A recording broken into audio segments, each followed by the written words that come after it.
On the right-hand side, in the blue and yellow Renault, is Buemi. Alongside him in the black and gold Techeetah car is Jean-Eric Vergne, as we wait for the lights to come on here at the Qatar Airways Paris ePrix. All 5 lights are on, and we go green in Paris, and it's a pretty good start from Jean-Eric Vergne on the run down towards the first corner. Can he get the inside line? No. Buemi comes across and covers it well. On the outside comes Nick Heidfeld. Here goes Vergne around the outside. No, doesn't quite manage to pull it off. Still in third place, and there's contact at the back with Daniel Abt and Oliver Turvey. Looks as though De Grassi might have lost a few places, but it is Sebastian Buemi who holds the lead. Jean-Eric Vergne in second place. Jose Maria Lopez is in third. Fourth is Heidfeld. Fifth, and down 1 position, is Esteban Gutierrez. The 2 Faraday Future Dragon cars going side by side. D'Ambrosio is about to go around the outside of Conway. That's going to get very, very close. And 79% of usable energy. He has, but goodness me, I thought he was visiting the wall there for a moment. Whoa, goodness me, that's Gutierrez going defensive from Felix Rosenqvist, and Rosenqvist goes through. So that's Gutierrez dropping down a position. Here's a replay of Lopez. Whoa, that's a big one. That's at turn 6 and 7. Oh, and that's Nelson Piquet making an error, I think, on the exit of turn 5. There's Antonio Felix da Costa. Bold move going up the inside of Lucas Di Grassi and getting past. So Di Grassi dropping a position now behind da Costa, down to 14th position. Yeah, also I think you'll find Di Grassi just clipped the wall on the left-hand side there.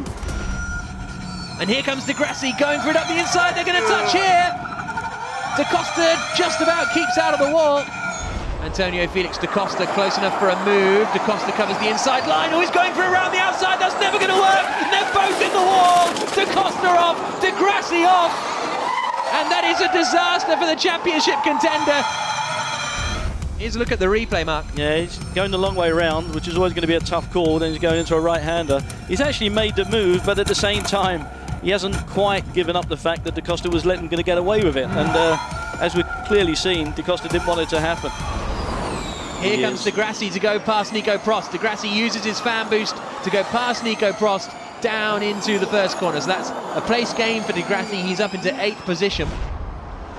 Now here comes Robin Franks attacking Esteban Gutierrez. Gutierrez didn't see that one coming, and Franks gets the inside line and makes the move. Is Di Grassi going to try and take advantage of that? That's Robin Franks up into 6th position for the Andretti team. His teammate Da Costa out of the race, and there is the confirmation. Lucas Di Grassi and Adam Carroll have both been given a drive-through penalty for being under the minimum pit stop time. And he's tucked right up behind Gutierrez now, looks to the inside line, gets the job done on the brakes. Here is a replay of, oh, and there's Prost going past Gutierrez. So Nico Prost up the inside at Place Vauban, managing to take that position away. So Gutierrez starting to slide back down the order, and there is Lucas Di Grassi serving his drive-through penalty.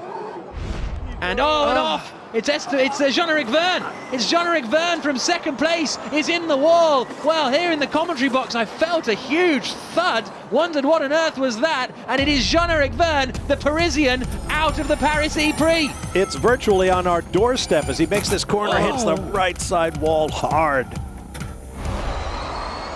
There's a look up the inside, late on the brakes from Mitch Evans, just about gets it stopped. That's him past Stefan Sarazan.